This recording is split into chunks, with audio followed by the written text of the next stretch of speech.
रहीम। तो आज हमारा टॉपिक है फिजियोलॉजी ऑफ हार्ट।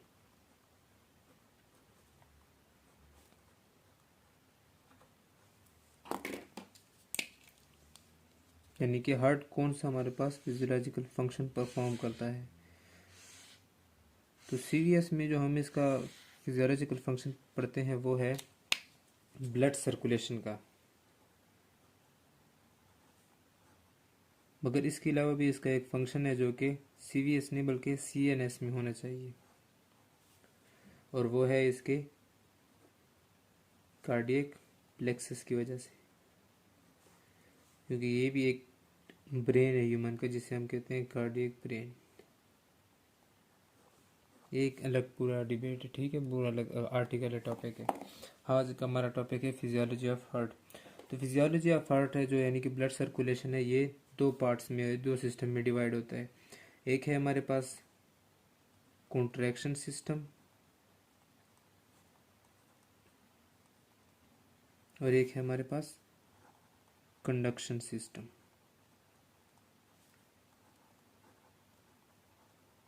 तो कॉन्ट्रैक्शन सिस्टम में हमारे पास हार्ट के वो पार्ट्स आते हैं जो कि हार्ट के मसल्स की कॉन्ट्रैक्शन कराते हैं, और कंडक्शन सिस्टम में हमारे पास वो पार्ट्स आते हैं जो कि इलेक्ट्रिकल इम्पल्स की कंडक्शन करते हैं, जिसकी वजह से एक्शन पोटेंशियल अचीव होता है हमारे पास। तो सबसे पहले हम डिस्कस करते हैं कि एक्शन पोटेंशियल क्या चीज़ है। एक्शन पोटेंशियल, तो एक्शन पोटेंशियल हमारे पास वो स्टेट है किसी भी सेल की जब वो एक्टिव हो जाता है, जब वो अपना फंक्शन परफॉर्म करता है। मिसाल, अगर हमारे पास एक ग्लैंडुलर सेल है तो उसके एक्शन पोटेंशियल अचीव होने के बाद वो क्या करेगा, अपनी सेक्रीशन करेगा। अगर वो मसल है तो एक्शन पोटेंशियल अचीव होने के बाद वो कॉन्ट्रैक्ट होगा। इस तरह अगर कोई नर्व है तो वो एक्शन पोटेंशियल अचीव होने के बाद स्टिमुलेट होगा। तो ये उनके फंक्शन से डिपेंड करते हैं कि वो सेल किस टाइप का है, ठीक है। तो एक्शन पोटेंशियल हमें ये बताता है कि वो सेल अपना फंक्शन परफॉर्म कब करेगा। तो हम अब यहाँ पर दोनों साइड पे इनके एक्शन पोटेंशियल को स्टडी करते हैं कि ये कैसे वर्क करते हैं। हम बनाएंगे इधर एक ग्राफ, और एक ग्राफ हम बनाएंगे कॉन्ट्रैक्शन सिस्टम के लिए। अब जो कंडक्शन सिस्टम ऑफ हार्ट है, इसका ग्राफ कुछ इस तरह बनता है हमारे पास। Then again cycle continue. मगर कंट्रैक्शन सिस्टम जो हमारे पास, ये कुछ इस तरह से चलता है कि क्लाइम, फिर नीचे आता है डिसेंड, देन एक स्टेज होती है जो हमारे पास स्टेबल होती है, अगेन नीचे एंड अगेन अपनी नॉर्मल पोजीशन पे आ जाता है। तो कुछ इस तरह का हमारे पास ग्राफ विजुअलाइज होता है कंट्रैक्शन सिस्टम का और कंडक्शन सिस्टम का।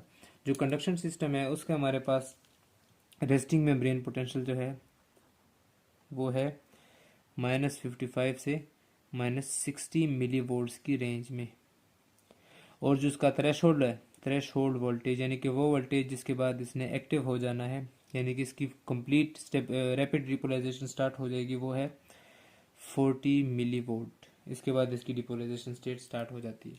जबकि जो कंट्रैक्शन सिस्टम है उसका रेस्टिंग मेम्ब्रेन पोटेंशियल है हमारे पास -85 से -95 मिली वोल्ट्स के रेंज में मौजूद है, ठीक है। यानी कि यहाँ पर कौन सी कंडीशन होगी, इनमें से कोई भी ले लेते हैं। लेट्स सपोज हम -95 कंसिडर कर रहे हैं। सिमिलरली ये जो मिनिमम है इसकी, ये कौन सी है, -55 या -60, और ये क्या है यहाँ पर -40 मिली वोल्ट। अब देखिए, रेस्टिंग मेम्ब्रेन पोटेंशियल वो स्टेट होती है जिसमें मेम्ब्रेन के ऊपर चार्ज कौन सा होता है, नेगेटिव।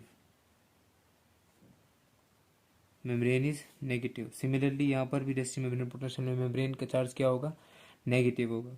मगर हम देखिए जब ऊपर जाते हैं तो हमारे पास मेम्ब्रेन की नेगेटिविटी कम होती है, यानी कि उसकी पॉजिटिविटी ज़्यादा होती है। सिमिलरली यहाँ पर भी जब हम ऊपर जाएंगे तो इसकी पॉजिटिविटी ज़्यादा होगी। जो पॉजिटिविटी ज़्यादा होना है या पॉजिटिविटी पे हार का जो शो होना है, इसको हम क्या कहते हैं, डीपोलराइजेशन। और जो पॉजिटिविटी से दोबारा नेगेटिविटी में जाएगा उसे हम कहेंगे रीपोलराइजेशन। यानी कि RMP रेस्टिंग मेम्ब्रेन पोटेंशियल में कौन सा चार्ज होगा मेम्ब्रेन के ऊपर, नेगेटिव चार्ज होगा। अब हम इसके पार्ट्स को डिवाइड करते हैं और एक एक को सेपरेटली हम स्टडी करते हैं। लेट्स सपोज ये नंबर 1, ये जो हमारे पास क्लाइंब है ये 2, डिसेंडिंग है 3, stable stage 4, then again descending 5 और 1 रिपीट हो गया। सिमिलरली यहाँ पर अगर हम इसका भी बनाए तो ये क्या है हमारे पास 1, फिर यहाँ नीचे से जो हमारे पास अलग पोजीशन जा रही है 2, देन वी हैव असेंडिंग 3, फिर डाउनवर्ड है 4, और फिर हमारे पास ये स्टेज कंटिन्यू हो जाती है दोबारा से इसके नीचे स्टार्ट। ठीक है, अब हम इन स्टेजेस को सेपरेटली डिस्कस करते हैं। Number 1 stage, second, third, fourth and fifth. Similarly first, second, third, fourth. अब जो फर्स्ट स्टेज है हमारे पास, ये देखें, यानी कि यहाँ -40 से -5, 55 तक है या -60 तक आ रहे हैं, तो इस स्टेज को हम क्या कहते हैं? Hyper repolarization. और ये क्यों होती है हमारे पास हाइपर रिपोलराइजेशन? क्योंकि पोटाशियम का इफ्लक्स होता है, यानी पोटाशियम के आयन जो है वो सेल से बाहर जाना स्टार्ट कर देते हैं, जिसकी वजह से जो है ना ये पोलराइजेशन ज़्यादा हो जाती है। अब ये हाइपर क्यों है? क्यों इसलिए हाइपर है क्योंकि पोटाशियम के जो चैनल्स होते हैं वो स्लो चैनल्स होते हैं, यानी कि उनको क्लोज होने में टाइम लग जाता है, तो सेल से पॉजिटिव कुछ ज़्यादा ही बाहर चला जाता है और सेल का जो पोटेंशियल है वो थोड़ा ज़्यादा नेगेटिव हो जाता है। जो हमारे पास सेकंड स्टेज है, ये -55 से जो -40 तक जा रहा है, इस स्टेज को हम क्या कहते हैं? Slow depolarisation.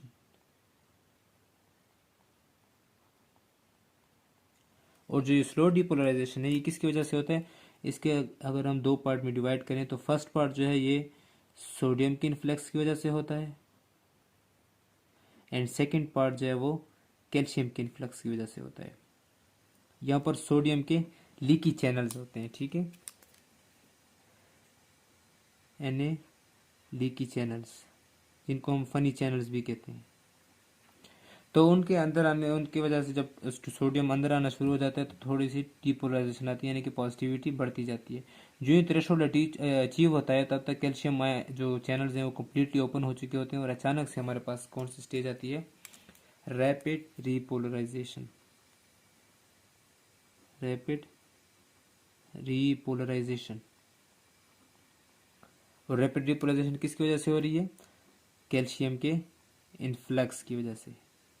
सिमिलरली जो लास्ट स्टेप है हमारे पास, यानी कि दोबारा से नेगेटिविटी बढ़ रही है, तो किस वजह से नेगेटिविटी बढ़ रही है?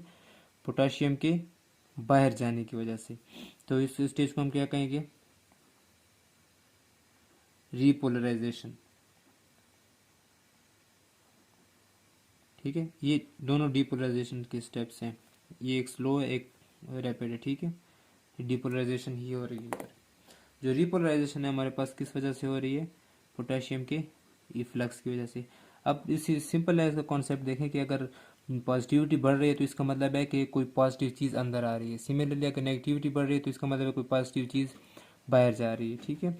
तब देखें यहाँ पर नेगेटिविटी बढ़ रही थी तो इसका मतलब था कि पोटाशियम बाहर जा रहा था।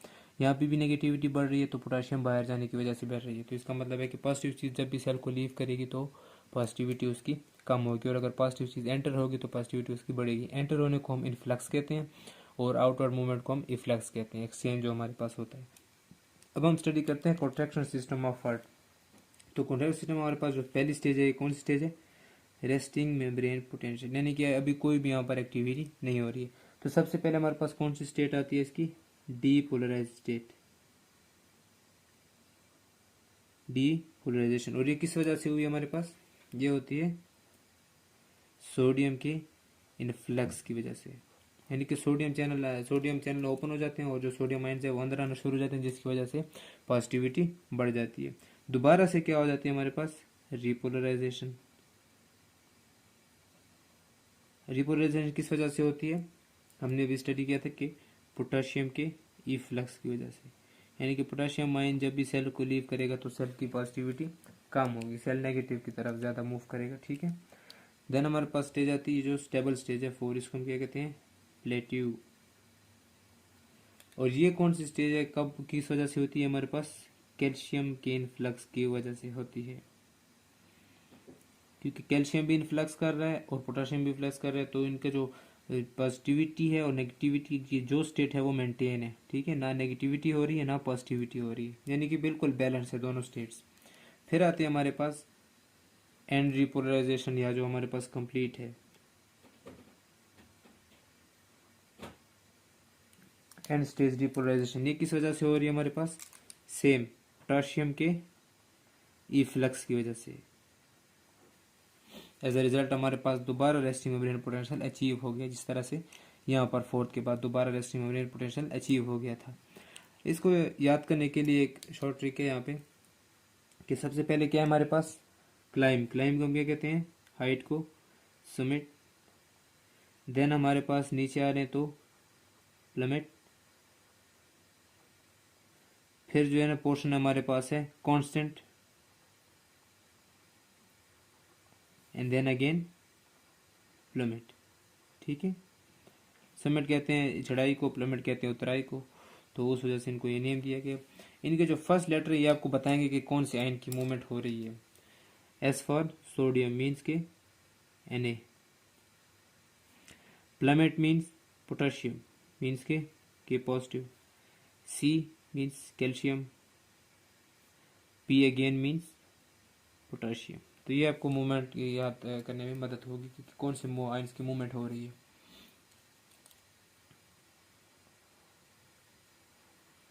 ठीक है, अब हम आते हैं इनके पार्ट्स पे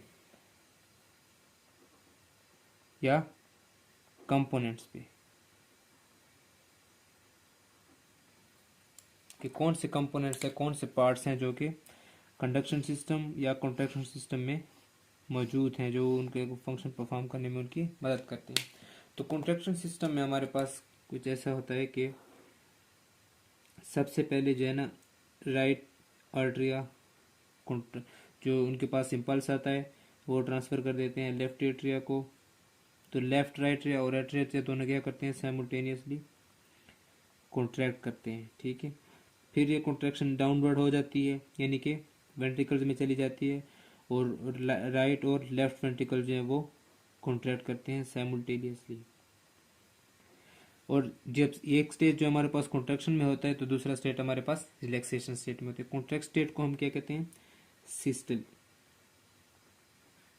और रिलैक्स स्टेट को हम कहते हैं डायस्टली। ठीक है, ये एंटागोनिस्ट है, अगर एक सिस्टली में होगा तो दूसरा डायस्टली में होगा। मीन्स कि अगर एक कॉन्ट्रैक्ट स्टेट में होगा तो दूसरा रिलैक्स स्टेट में होगा। तो ये कुछ इस तरह से वर्क करते हैं फिर, और इनके कॉन्ट्रैक्शन की वजह से एक प्रेशर प्रोड्यूस होता है जिसकी वजह से ब्लड आगे फ्लो कर जाता है। तो ये ब्लड सर्कुलेशन में इस तरह हेल्पफुल होते हैं। दूसरी तरफ जो हमारे पास कंडक्शन सिस्टम ऑफ हार्ट है, जिसकी वजह से इलेक्ट्रिसिटी प्रोड्यूस हो, जो इलेक्ट्रिक इम्पल्स है वो जो है ना हार्ट के अंदर ट्रेवल कर रहा था, तो वो सबसे पहले कहाँ पे ट्रेवल करता है? ऐसे नोड के अंदर। ठीक है, ऐसे नोड ये इलेक्ट्रिकल इम्पल्स को जनरेट करते हैं, यानी कि ये जो हमने यहाँ पर स्टडी किया था ये ऐसे नोड एवी नोड्स के अंदर किया था। उनसे इलेक्ट्रिसिटी 3 जगहों में जाती है। ठीक है,